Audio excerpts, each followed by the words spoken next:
It's that time again. Time for the keys to the game, and we're talking playoffs. It's the real deal. It's the divisional round of the playoffs. The Bengals have advanced past the wild card round with that victory over the Baltimore Ravens. Some of the keys are going to be the same as what we talked about against the Baltimore Ravens because you have to do the same things over and over again to win football games in the playoffs. I think one of the big keys in this football game is protection pressure. Obviously, you have a retooled offensive line, 3 new starters in the offensive line. What's that going to do for Joe Burrow? Joe Burrow gets the ball out of his hand, second quickest in the National Football League behind Tom Brady during the course of the regular season. Will he have to get it out of his hand even more rapidly in this playoff game against Buffalo? Could very well be.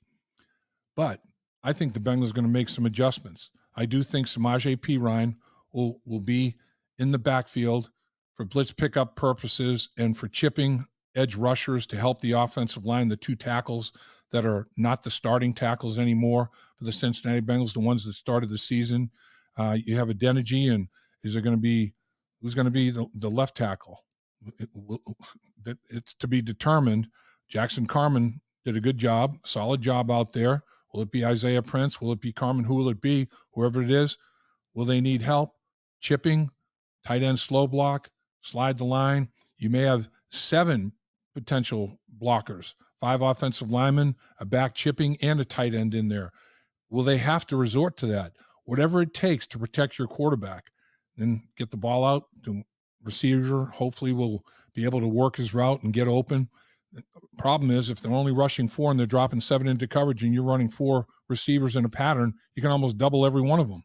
It's a tough dynamic right there. You're going to have to mix it up. You can't do a steady diet of anything. That chess match is going to be very interesting for the Cincinnati Bengals in protecting quarterback Joe Burrow this week.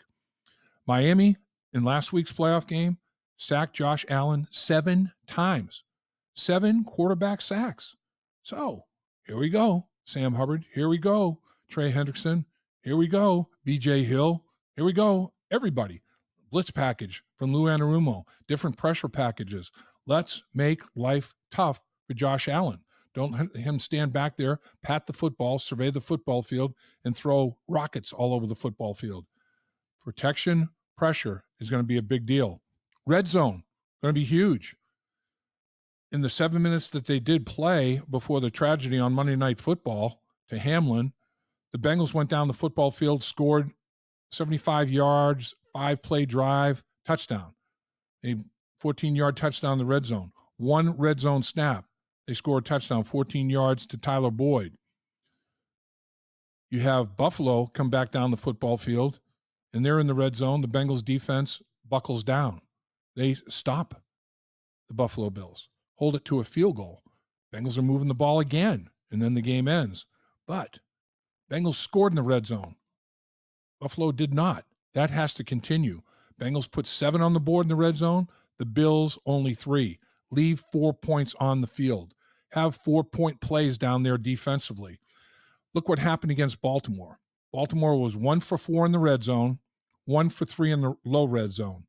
Not only did the Bengals hold them to no points on one of those 3 red zone possessions, they scored a touchdown themselves on the iconic 98-yard fumble recovery touchdown by Sam Hubbard. I mean, that was a 14-point swing in that one snap. So red zone, low red zone, won the football game for the Cincinnati Bengals against the Baltimore Ravens. Defense stepped up large. Josh Allen has 5 interceptions in the red zone for the Buffalo Bills, the most in the National Football League. He will try to put it in some tight spots. He has all the confidence in the world in that howitzer hanging off of his right shoulder. He thinks he can make plays that maybe he shouldn't have taken a chance to try to make. We will see. Cincinnati has a takeaway in 6 straight fourth quarters. Talking about turnovers, they're plus 6, 6th best in the National Football League. Buffalo is even. Buffalo has as many takeaways as they do giveaways. That's middle of the pack. They're 15th in the NFL in turnover ratio, turnover margin. Bengals plus 6. So really, Cincinnati has been more consistent with it's all about the ball, protecting the football and taking it away.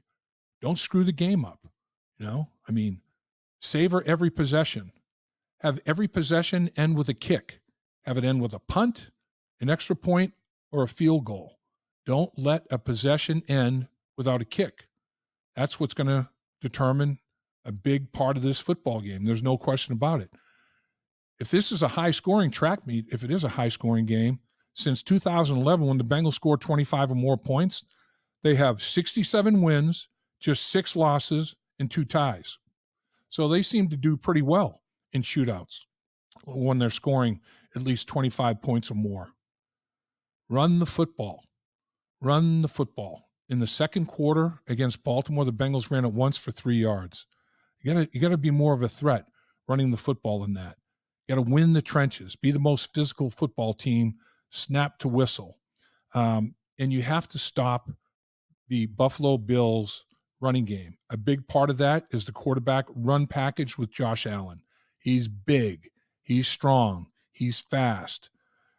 I think the spy package, there's no doubt that Lou Anarumo is going to have different spies on Josh Allen because they have a design quarterback run, and a spy will help in that, defending that design quarterback run, because the spy will take it right to where Josh Allen's running the football. The reason they use the quarterback to run is they want one extra blocker. Usually the quarterback hands it off and just watches.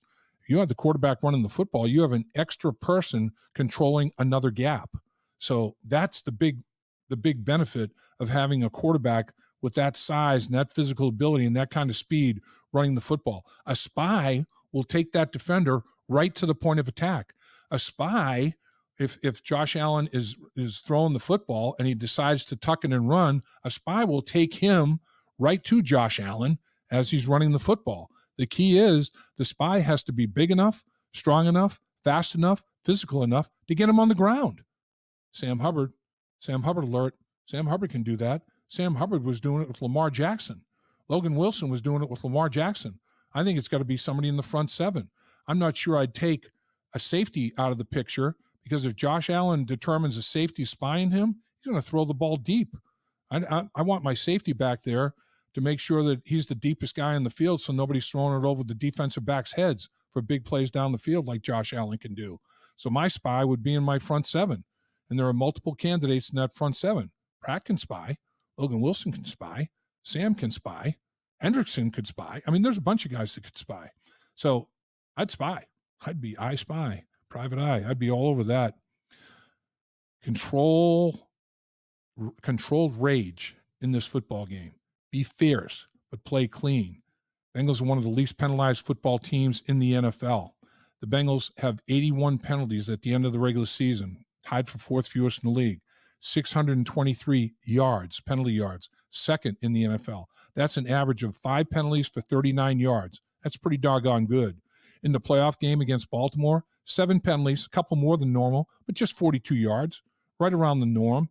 They're not getting penalized for big yards. You don't want to have a bunch of personal fouls.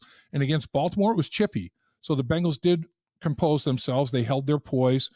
I don't think that's going to be an issue with Baltimore. You just have to be smart. One thing that I'm thinking could take place is there may be more than one false start because of the crowd noise, and you have 3 new offensive linemen. That's going to be tough because silent snap count is something that doesn't happen overnight. That's a lot of timing, and that's a lot of repetition, a lot of snaps. So penalties are going to be a big deal. You don't want them at the wrong time. You don't want a false start in the red zone as you're closing in on scoring a touchdown. Again, recognize and communicate at the line of scrimmage, identifying. Karras is going to be big in this football game. He's the lone remaining soldier. I mean, he's been a key component to this. He's been the quarterback of the offensive line all season long. He's got to identify the defensive front. He and Joe Burrow will get him to the right protection, communicate it up and down the line of scrimmage. It's going to be tough with that crowd noise and 3 new guys being involved in that communication process. But recognition, communication, it's going to be a big factor in this football game. Play to win. Don't play not to lose. Be aggressive. Play to win every single snap. Be a problem solver. Don't cause problems. Make plays. Avoid mistakes. Big deal in this football game. Tackle. When the Buffalo Bills are out in space, Josh Allen, whoever it may be, whatever wide receiver, whatever running back, get him on the ground. Everybody run to the football. Good things happen. Avoid 3 and outs. Don't turn the football over with a 1, 2, 3 and out to Josh Allen and company. That's almost like another turnover. Stay ahead of the chains. Don't be behind the chains. Those are basically my big keys to this football game. I know there's a lot of them. It's an important football game. Probably could have listed about 5 more. When you get to this stage of the season, bottom line is who's going to make more plays and who's going to avoid the big mistake. Like Lou Anarumo said, don't allow points. Keep points off the board. No matter what, yards, all these stats, turnovers, everything. It's all about the scoreboard. Point to the scoreboard. This is single elimination. It's like the NCAA tournament. It's not best of 3, best of 5, best of 7. It's one and done. It's survive and advance. Joe Burrow is now 4-1 in the playoffs. Done a lot of surviving. His only loss, the Super Bowl.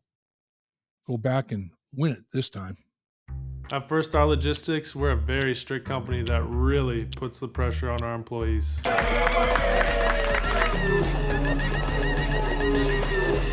Breaks? What are those? That's what I'm talking about, Icky. Get the body right, then the mind's right. Gotta get that body right. That's right. Yes, sir.